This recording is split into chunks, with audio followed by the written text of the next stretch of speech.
Hi, it's Verity here from the design team and welcome back to the Wow Embossing Powder YouTube channel. Today's Technique Tuesday is focusing on a technique that is so commonly known, but also just reminding you that there's other ways to use it.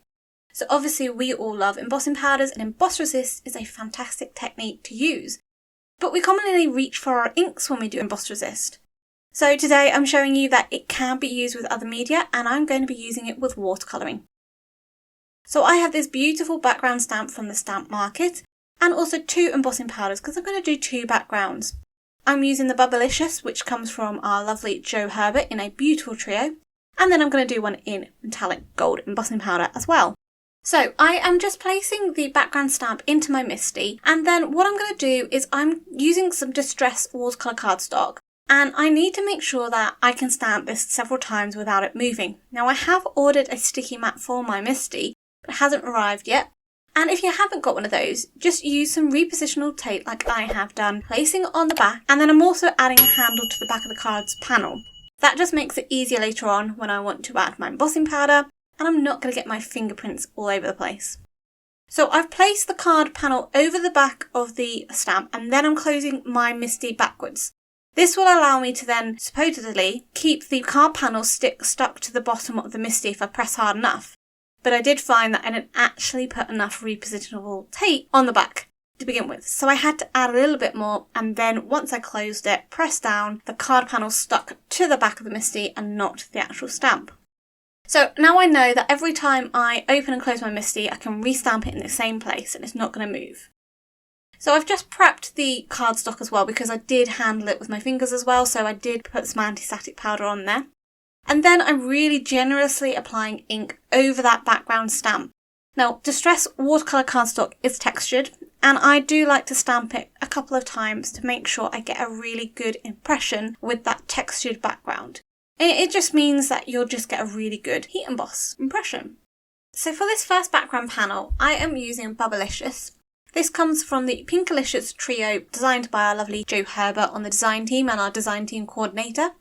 And I'm just covering this all over the background. Now this is a very fine mix of two types of pinks as well as a fine glitter. And because it's very fine, it picks up the detail on the stamp set beautifully because it is a very, very fine line stamp. You could use a thicker embossing powder or a thicker glitter embossing powder, but you run the risk of it not sticking to all of those areas because of the bigger granules. So because it has got glitter, I do like to heat set from underneath, and I've tried to show this on the camera. It's really hard because I need a bit of distance, but I am heat setting underneath and making sure it melts nicely. Now it is hard to see this one melt clearly on the video compared to when it's in real life, but you can see that change from that sort of matte and glitter embossing powder to a bit of a shine embossing glitter. And I always like to just bring my heat gun over the top at the end just to make sure I've really sealed in all of that powder. And I've trapped all the glitter already, so I won't blow any of that off. I also repeated this and stamped it again on another piece of cardstock, but this time I have just covered it in the superfine metallic rich gold embossing powder. Again, this is superfine, so it keeps that detail, and this is where you can really see that transition. Because there's no glitter, I'm quite happy from heat embossing it over the front rather than the back. Some people prefer to heat emboss all their embossing powders from the back. They feel that it gives a smoother appearance, so do what you prefer. So once I have those all heat set, I'm then ready to do the Emboss Resist. So we've already created all that embossing. If we apply any media over the top, it's going to resist it. Now, as I said, we normally think of ink blending and applying inks over the top of the embossing powder, and that's resisting it, which it is. But we're going to use watercolour media today. So I've switched to my glass media mat because I'm going to have quite a lot of liquid. It just makes it easier for me to clean it up. And I have given a clean, clear wash of water over the top of it, the whole panel, because I want it wet. So when I add the watercolour colours in, it's going to start blending and moving, and you'll get that free fluid movement without you having to sort of manage it too much. I am using a selection of Altenew watercolour pens, and I will have a list of all the products that I've used in today's video down in the description box below, and the full details of each individual colour I used on the blog. I'm just squeezing a little bit out of each of those containers, so I'm using a liquid watercolour here, but you could easily use your watercolour pans as well. Just wet your pans, get a bit of liquid on there first before you then bring it to the actual embossing panel. So this is the wet on wet technique. This is because we are applying wet media to a wet background. You could do this as a wet media to a dry background, but as I say, the wet background helps it become a bit more fluid and move. Or you could do a wet background and then just go directly from a dry pan into there. You may not get as much colour, so it may be a bit paler.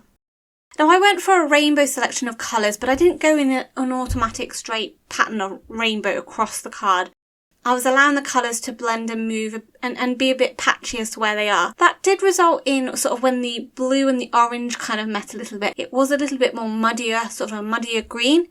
I wasn't too fussed about it. I added a bit more green over the top and it just blended it perfectly. So just bear that in mind when you are doing it in a patchy fashion like I am. You could result in mud. And of course I am just adding the last purpley pink at the bottom and the top just to finish that panel off. So as you can see, there looks like there's a lot of water pooling over that embossing powder, but don't worry, as it dries, it's going to dry off that embossing powder and it will not settle, so you'll get a crisp, clear look. So we're just doing it exactly the same again here, but this time I am doing it with the gold embossed background. And I've gone for a blue, sort of tealy, purpley colour scheme. I really loved how rich this turned out. And obviously these are liquid watercolours, so they're quite pigmented and quite bright and vibrant. If you diluted each of them down with a bit of water, it will make the colour paler and appear more of a pastel look.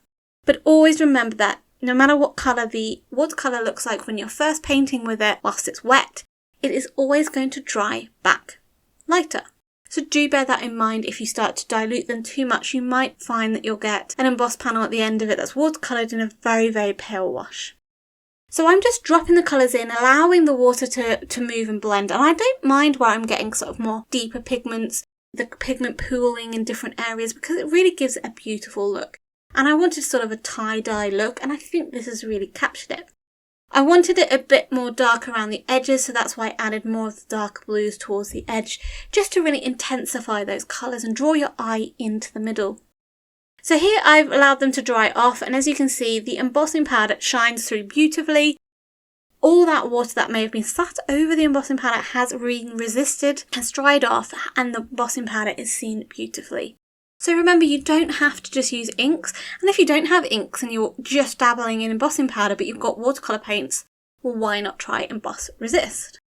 So to finish these two cards off, I trimmed the rainbow background down so I got a bit of a white border just to frame it. And then I'm using a Pocketfull of Happiness dies here. I've got the Hey There die, and this cuts out the shadow, it cuts out the outline, and then it also cuts the thin letters. So I have used the shadow and the thin letters here in some gold mirror cardstock. And I've created a sort of dimension to the sentiment by layering up the background shadow piece, 3 layers of those white die cuts, and gluing them together to create that dimension, and then just adding the thin gold mirror letters over the top. To adhere them to the card, I've just used liquid adhesive and my T-ruler to line it up and just place them towards the top. I'm really keeping this simple because it's a really big bold sentiment, and also I feel like the colours in the background are really the star of the card, and I don't want to add anything that detracts away from that.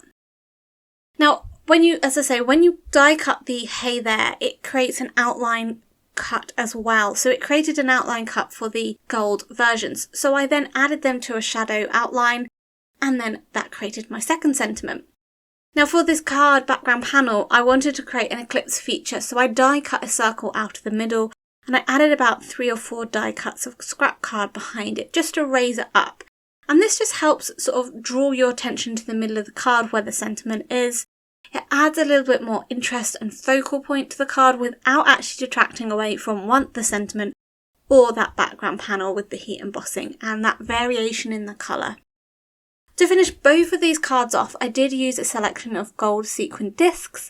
These come from Lucy's cards, and I use, for the blue card, I use gold sequin discs, and for the rainbow card, I use a rainbow selection of gold sequin discs. And as you can see, as I turn it in the light, you get all that beautiful gold metallic embossing powder shining through that background.